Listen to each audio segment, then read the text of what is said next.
ओम श्री साईराम. श्री साई चरित्राचा 47वा अध्याय ग्रंथकार हेमाडपंतांनी साईनाथांच्या तोंडून ऐकलेल्या कथांचं वर्णन यासाठी लिहिलेलं आहे. या अध्यायात दिलेल्या कथा जीवनाच्या अनेक कटू सत्यांना स्पर्श करून जातात. या अध्यायातील पहिली कथा द्रव्यलोभाची परमावस्था अधःपतनाकडे घेऊन जाते हे अंतिम सत्य दर्शवते. श्रोते हो, कर्माचा सिद्धांत समजायला खूप कठीण आहे. हा कर्माचा सिद्धांत इतका कठीण असून काही वेळा भोडे बाबळे लोक कर्माचा सिद्धांत पार करून जातात. मात्र उत्तम ज्ञानी लोक फसतात. मृत्यूनंतर ज्याचं ज्याचं कर्म तसा त्याचा जन्म. साईनाथ म्हणतात, हा देह मरून पडण्या अगोदर मनुष्य जन्माची अनमोल संधी आपण साधून घेतली पाहिजे. मरतेवेळी माणूस ज्या ज्या मनोवृत्तीची आठवण करतो आणि देह सोडतो तो त्याच मनोवृत्तीत रंगून गेल्याने त्याचा अनुरूप योनीत जन्म घेतो. मरते समयी जे देवाचे स्मरण करतात आणि देह सोडतात तो देवरूपाला प्राप्त होऊन जातो. एकदा सकाळी साईनाथांची न्याहारी आटोपली आणि स्वारी भटकंतीला निघाली. नदी किनारी असलेल्या घनदाट वृक्षांच्या सावलीत बाबा बसले. अचानक एक वाटसरू आला आणि साईंच्या जवळ बसला. साईनाथ या रम्य निसर्गात आपल्या चिलमेचा आनंद घेत होते. एवढ्यात कुठून तरी डराव डराव आवाज आला.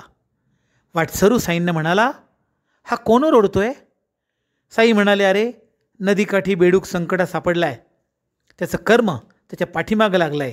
हा बेडूक पूर्वजन्माचं पाप भोगतोय. खात्री करून घेण्यासाठी वाटसरूला वाटलं नक्की काय प्रकारे तो पाहावा. तो निघणार तो साईबाबा म्हणाले, अरे एका मोठ्या सापानं एका बेडकाला तोंडात धरले म्हणून तो ओरडतोय.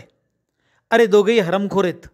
दोघांची पूर्वजन्माची कर्मे पापे राक्षसी आणि भयंकर आहेत.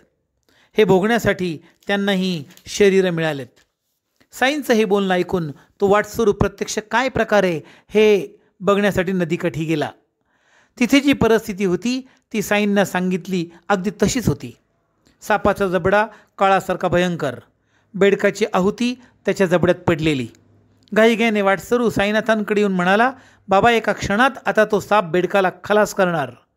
बाबा म्हणाले, अरे तो काय त्याला खलास करतो? त्याचा बाप मी इथं बसलोय ना, मी त्याला कसं सोडवतो ते बघ. साई स्वतः त्या वाटसरूला घेऊन साप आणि बेडकाजवळ गेले. बाबा त्या सापाला म्हणाले, अरे वीरभद्रा, आता या सापाच्या जन्माला आलास, आता तरी हाडवैर सोड त्या बसप्पाला. साईंचे शब्द ऐकताच बेडकाला सोडून साप पळाला. वाटसरू थक्क झाला. साई फक्त बोलले काय आणि त्या सापाने बेडकाला खरोखर सोडलं काय? वाटसरूने साईंना त्यांच्यापैकी वीरप्पा कोण आणि बसप्पा कोण, त्यांचं वैर काय होतं हे विचारलं.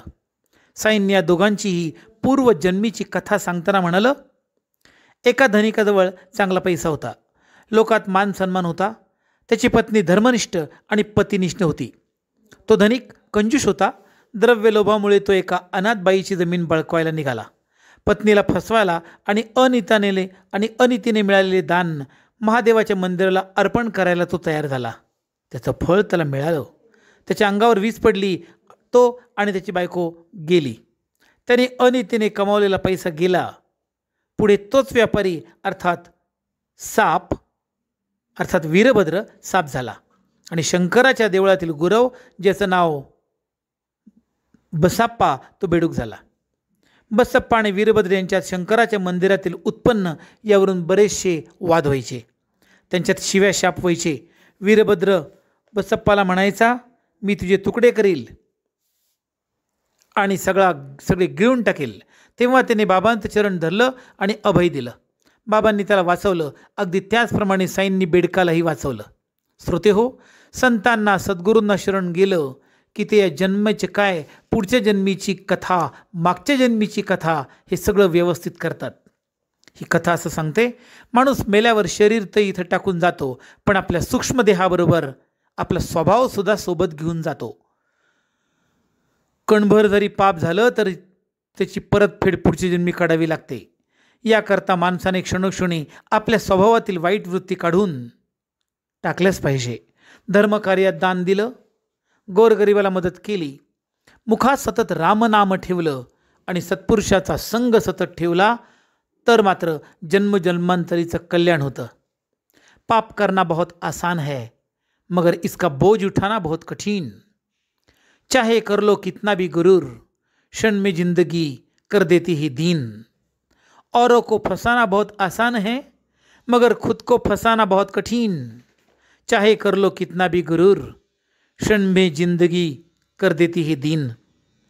दूसरों का हिसाब रखना बहुत आसान है, मगर खुद का हिसाब रखना बहुत कठिन। चाहे कर लो कितना भी गुरूर, क्षण में जिंदगी कर देती ही दीन। जीवनाचं हे अंतिम सत्य या अध्यायात सांगितलंय। इतरांना किती फसवायचा प्रयत्न करा, किती पण पाप करण्याचा प्रयत्न करा, पण त्याचं बोझ उठवणं, घेणं, स्वीकारणं अवघड आहे। श्रोते हो, जीवनाचं हे अंतिम सत्य लक्षात ठेवूया।